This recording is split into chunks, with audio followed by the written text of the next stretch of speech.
Yeah. Bhagavad Gita as it is, chapter 9, text 2. So we'll be continuing the remaining portion of text 2, where Krishna says, Rajavidya Rajaguhyam Pavitram Idamuttamam Pratyakshyavagamam Dharmyam Susukham Kartumavyayam.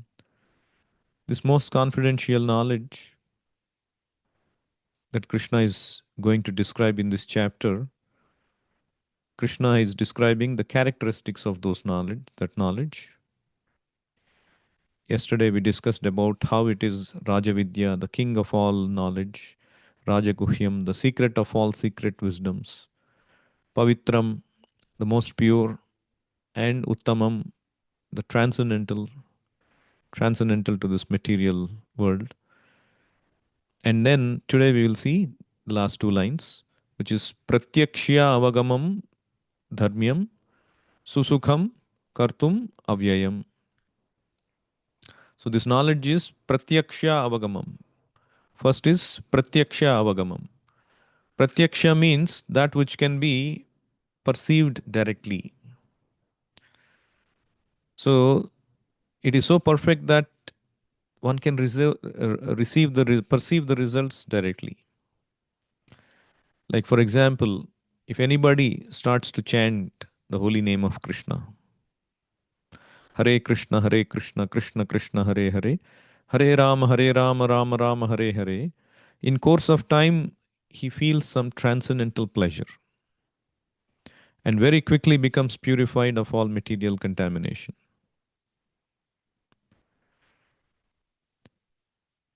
It is just a matter of applying oneself to that hearing process. If one carefully hears, like Rupa Goswami says, there is so much nectar, I cannot explain how much nectar these two syllables Krishna have produced.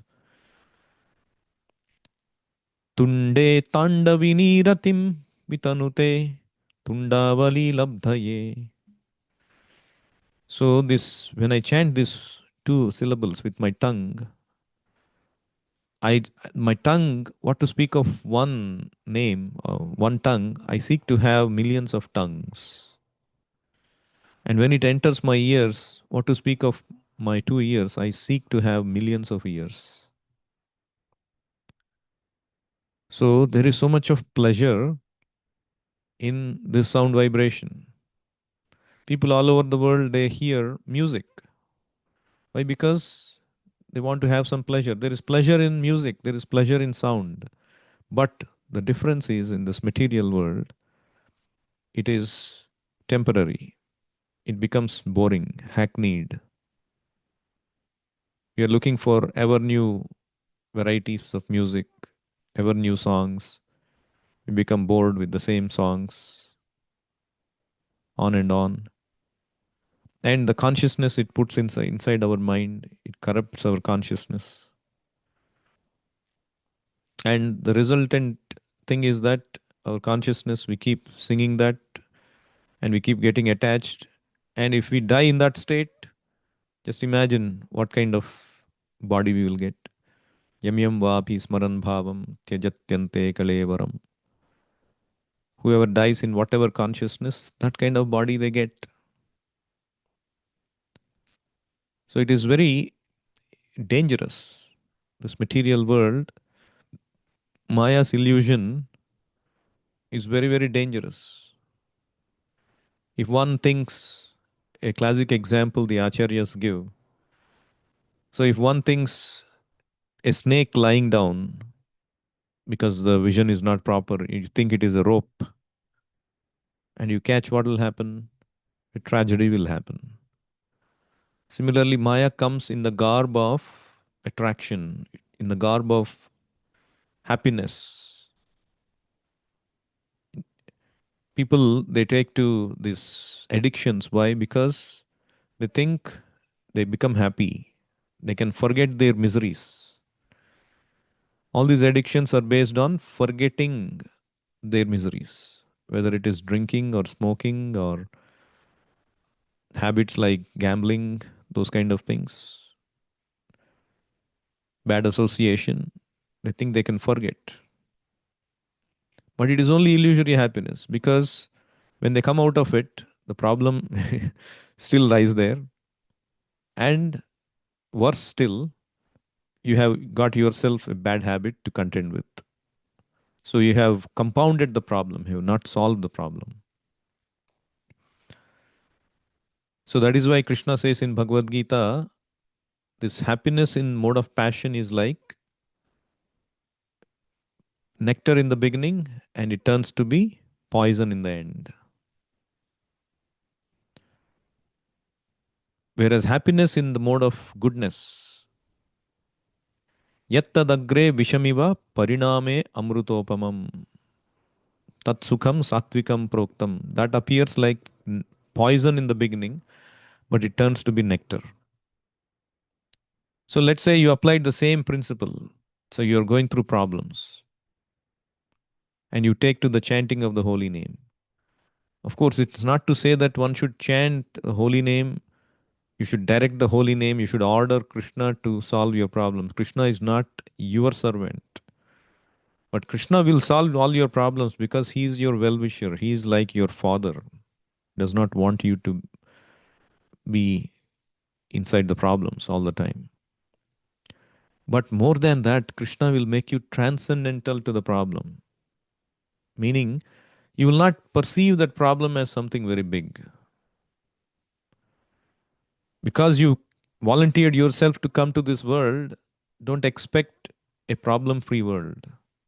It is like saying, I want to enter the freeway, but there should not be cars around me. There should not be people overtaking me. There should not be people honking me. There should not be people scratching me, bumping me. It's part and parcel of the game that you chose to enter. So don't expect a problem free life when you take to Krishna consciousness, when you take to the chanting of the holy name. But you can expect yourself to become immune even if you get problems.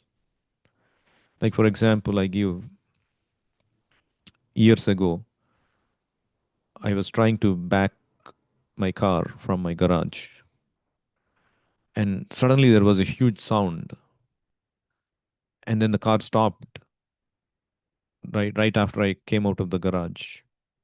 And then I got down, I thought something terrible had happened. And then my neighbor also heard that sound and he came down and he looked at the car, looked down and said that, the axle had broken and fell to the ground. And nobody knew why it happened. It was all fine the previous day when the car was driven. And suddenly, all of a sudden, just when I took the car out of the garage, it broke. Now I was thinking, oh my God, I need to spend a lot of money on this car. And then he was thinking, forget about the money. I cannot imagine what would have happened if the same thing had happened on the freeway when you are driving with your family. And then when I thought about it, what is this problem compared to that big tragedy that could have happened? It's nothing. Instantly, that problem became trivial. That problem went away from my mind. So, like this, when you take to Krishna consciousness, when you take to the chanting of the holy name, all these material problems become puny and trivial. Yeah, it comes and goes. Krishna is there to take care of me. When I take shelter of Krishna, nothing can overcome me. Krishna gives the assurance. I take care of all your reactions. Sarvadharman parityajya mamekam sharanam vraja aham tvam sarva papebhyo mokshayishyami ma suchaha. So this is the result of taking shelter of Krishna compared to finding pleasure in addictions and mundane things. So when you apply yourself to chanting, as I said, quickly when you start to hear the holy name properly, because Krishna is in the sound form. When you let yourself be associated with that sound vibration properly entering your ears, chant properly, distinctly, and hear very attentively, and very soon your mind becomes controlled. Because mind is always looking for a higher taste. And when it finds that higher taste at the shelter of Krishna, it has found the ultimate shelter. So this is called Pratyaksha Avagamam. It is not a fancy philosophy we are talking in the air. You can see yourself, feel that pleasure within. I used to remember we used to in Bangalore when we were living. Every Sunday we would go to the temple in the morning, and there would be this darshanarati in the morning, and we would be running just to enter the temple on time and experience that beautiful, that kirtan, that opening of curtains accompanied by the beautiful Govindam Adipurusham song. And the experience is just divine, you just cannot explain in words. So this is direct experience. This is not armchair philosophy. Because Krishna is in the heart, we are eternally connected with Krishna. We are loving, we have loving relation with Krishna. And that gets awakened by this process of chanting and hearing. And further, Prabhupada says, if one engages not only in hearing, but in trying to broadcast the message of devotional activities, or he engages himself in helping the missionary activities of Krishna consciousness, he gradually feels spiritual progress. So, one should start chanting, hearing, and then, if one can, help in the missionary activities of Krishna consciousness in whatever capacity.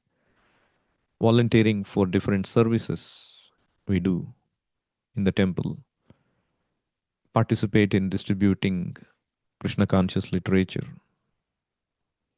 or contribute part of the income that you earn in the part of your material life. So then you will have spiritual progress and you will find the taste. Krishna will release the taste, that higher taste. And Prabhupada is talking about an important Vedic principle in the Vedanta Sutra. Prakashascha karmani abhyasat. What it means is prakashaha, abhyasat prakashaha. By practicing devotional service, by engaging in the activities of devotional service, prakashaha, one becomes enlightened. Prakash means light, enlightenment. One becomes enlightened even without having any qualification. That is the beauty. One should not think, oh, I don't know how to read Bhagavad Gita. I'm not a scholar. I'm not an educated person who understands the philosophy. Not needed. Just like the fire, you don't need to be educated to understand that if you put your finger in the fire, it burns. It doesn't matter whether you are educated or not. So, like that, Prabhupada gives the story about Narada Muni. Narada Muni, in the previous life, he was the son of a maid servant, and she had no education. Maid servant, she's an ordinary family, not born in a high family. But she was engaged in serving great devotees as a maid servant. So, Narada Muni, being the son of her, because he had to be with her wherever she went to take care of him and feed him. And so he would accompany her. And when the mother was sick or absent, in their service. He would serve these great devotees. And one time, by their permission, whatever they had honored the prasadam, the remnants of their food he also had. And then all his sins were at once eradicated. Because the prasadam offered to the Lord and tasted by a pure devotee, it becomes Mahaprasadam. It is like Chaitanya Charitamrita, it is said, three things are very, very powerful in spiritual life. The remnants of prasadam left by a devotee, the, the dust of the feet of the pure devotee, and the water that washes the feet of the pure devotee. These three are considered very, very potent. And so Narada Muni, by that, he became purified at his heart. And the Krishna consciousness, the nature, very nature of the transcendentalist, the idea of Krishna consciousness became very attractive to him. And gradually, by the will of the Lord, his mother died. And he was not shaken because of his advancement. Even though he was a small boy, even though he had nobody to depend on, he took it as the will of the Lord and he completely depended on the Lord. And by the taste that he obtained in Krishna consciousness, he pursued that path. And he became so advanced that he became Narada Muni. This is called Prakasha. Everything was revealed by dint of his practices. This is called direct perception. And in Srimad Bhagavatam, it is said that religious people generally do not know that the highest perfection of religion is the attainment of the stage of devotional service. If one can attain the highest stage of devotional service, it doesn't matter whether one is educated or not, that becomes the highest perfection. So one should not see what qualification one has right now or what disqualification one has. One should sincerely, earnestly engage in whatever aspect of devotional service. And then the other thing is, so we discussed about pratyaksha avagamam, directly perceived, and susukham kartum. Susukham kartum means, as it's is evident, this process of devotional service is a very happy one. Not just happy, very happy. Susukham. Why? Because in no other spiritual process, there are these methods which are just happy methods. For example, simply by hearing about the Lord, simply by chanting the holy name of the Lord, simply by hearing the kirtan of the Lord, simply by attending philosophical lectures on transcendental knowledge given by authorized acharyas, simply by sitting, one can learn, isn't it? Simply by sitting, go on hearing, even if one is ignorant. Simply by hearing. My personal example, when I was introduced to Krishna consciousness, so I used to buy these, the DVDs. In those days, there was these DVDs, and even earlier there were VCDs before the DVDs came. So in the temple, they would sell these VCDs and later DVDs about Prabhupada, some of the videos of Prabhupada and his lectures. So I bought them, and every day before going to office, I would play that, and while hearing, I would have my breakfast, and then I would go. That's all I did. And whatever rounds I was doing, chanting. And all the philosophy that I was able to understand was purely by just sitting and hearing. Sitting and, you're nicely having your breakfast or lunch or whatever dinner. You just play the lecture. Now the technology has become so all pervasive. Wherever you go, just by your device, you can have. Just as Maya has become all pervasive, Krishna also has become all pervasive. But it is only our willfulness. It is only by our choice. We can choose Krishna instead of Maya. Beautiful kirtans you can play, beautiful lectures you can play. Simply sitting, you can hear. And what more, you can just eat the remnants of food offered to Krishna. Nice palatable dishes you can make. Nice vegetarian palatable dishes you can make offered to Krishna. By eating, you are making progress. In most of the spiritual practices other than devotional service, Krishna consciousness, the focus is on austerities, extreme austerities, austerity in eating, austerity in everything, in what you wear, where you go, what you talk, what you hear. Sometimes there are maunavratas also. You cannot speak for days. But in Krishna consciousness, maunavrata is condemned, meaning we have a tendency to do things, not to curb from things, not to restrain from doing things. And when we do things in the positive way, for Krishna, talking for Krishna, chanting, using our mouth to sing kirtan and chanting and talking, this is incomparable to any Maunavrata. Because Krishna himself is saying, Satatam kirtayanto mam yatantascha drudavrataha. So the tongue does two things, talking and eating.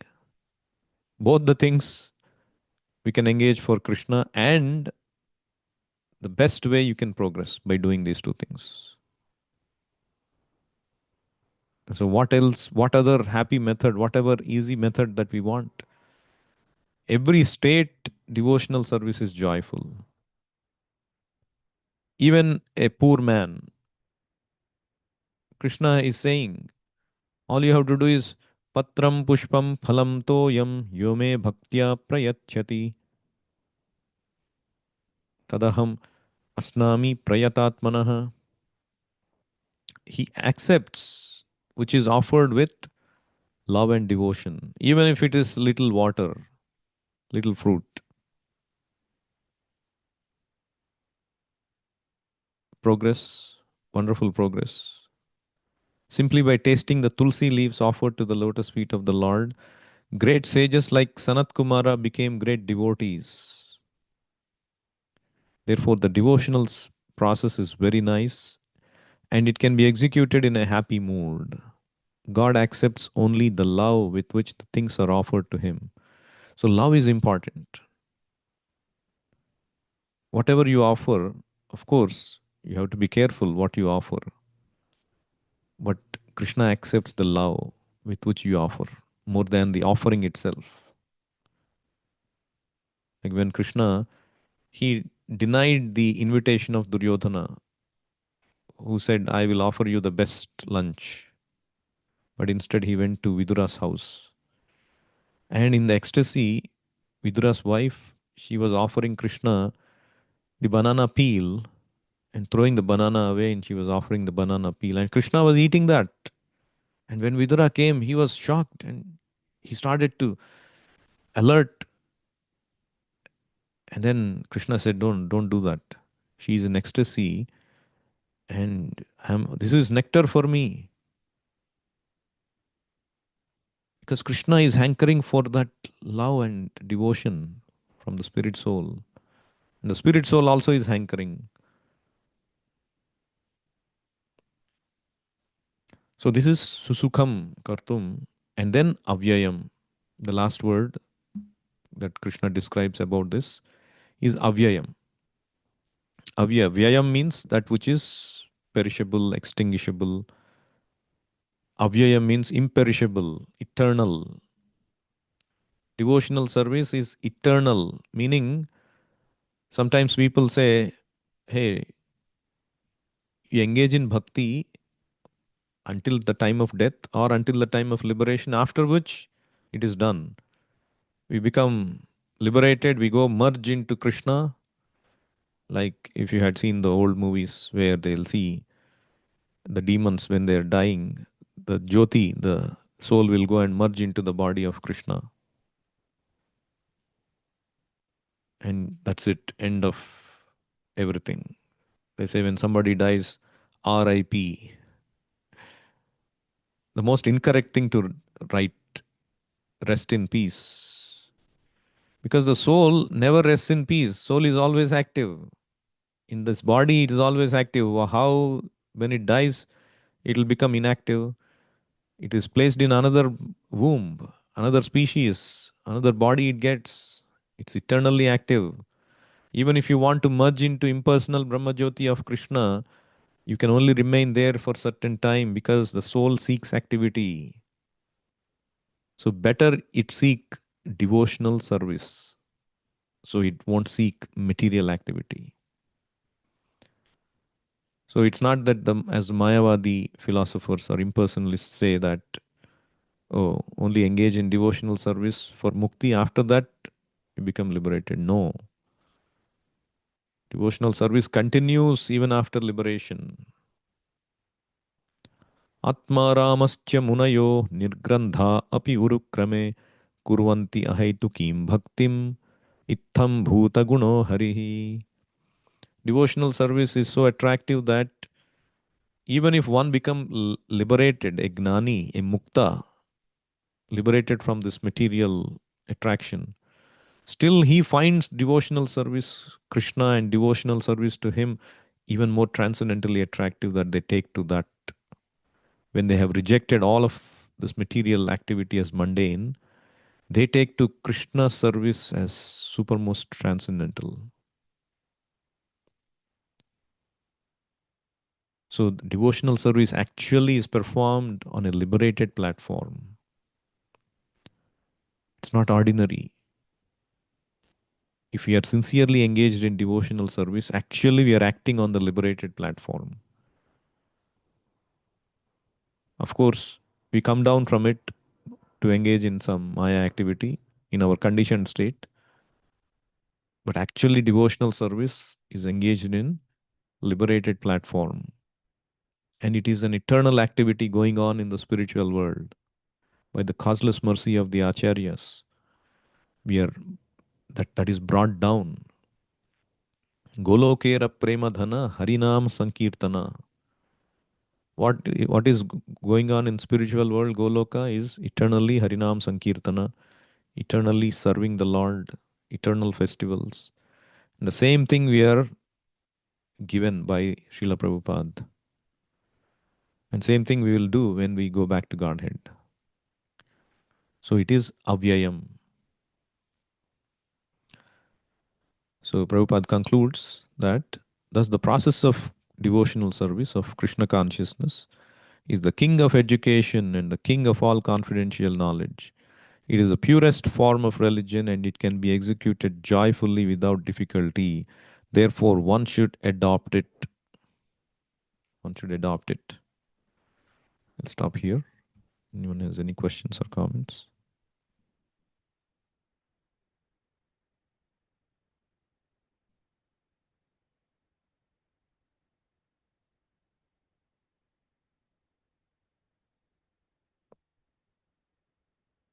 Bhagavad Gita as it is ki jai, Srila Prabhupada ki jai, Nitai Gaur Premanande, Hari Hari Bol, Hare Krishna.